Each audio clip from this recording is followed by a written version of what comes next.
Code நாளைக்கு வெளியேற உள்ள கோட் படத்தை பற்றி தான் பேச போகிறோம். கோட்டில் வந்து கேமியோ வந்து நிறைய பேர் பண்ணுறாங்கன்னு இப்போ ரீசெண்டாக இன்டர்வியூ கொடுக்கறதுல பார்த்தீங்கன்னா பிரேம்ஜி நம்ம வைபவ்லாம் சொல்லிக்கிட்டு இருக்காங்க. இதில் பார்த்தீங்கன்னு வச்சிங்கன்னா ரோஹித் சர்மா வராராம், தோனி வராராம், சிவகார்த்திகேயன் வராராம், நம்ம த்ரீஷா வரான் இருக்காங்களாம், நம்ம தலை அஜித் ஃபேமிலி தலை எல்லாம் வராரு, ஒரு கேமியோ பண்ணுறான்னு சும்மா வந்து சொல்லிக்கிட்டு இருக்காங்க. நாளைக்கு வந்து இதை பார்த்தவொடனேயே படத்தை பார்த்தே ஆகணுங்கிற ஒரு ஹைப்போடு இருக்குது எல்லா இதுக்கும்.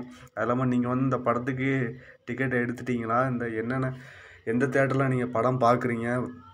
பயங்கர ஒரு எக்ஸ்பெக்டேஷனோடு இருக்குது. ஏன்னா ஒரு ஹைப்பு ஏற்றி வச்சுருக்காங்க. நம்ம வெங்கட் பிரபுவும் சரி, நம்ம ஏஜிஎஸ் அர்ச்சனாவும் சரி, எல்லாம் ஒரு ஹைப் லெவலில் ஏற்றி வச்சுருக்காங்க. ரசிகர்லாம் ஒரு வேறு லெவலில் இருக்காங்க. அது இல்லாமல் நம்ம விசில் போடு சாங்லாம் வந்து ஒரு நம்ம தியேட்டருக்காகவே தனியாக வந்து ஒரு சாங் உருவாக்கியிருக்காங்களாம். அது இல்லாமல் படம் நல்லா வந்துச்சுன்னா வெங்கட் பிரபுவை தூக்கி வச்சு கொண்டாடுவாங்க. படம் ஒரு மாதிரி வந்துச்சுன்னா வெங்கட் பிரபுவை வச்சு நல்லா செய்வாங்க.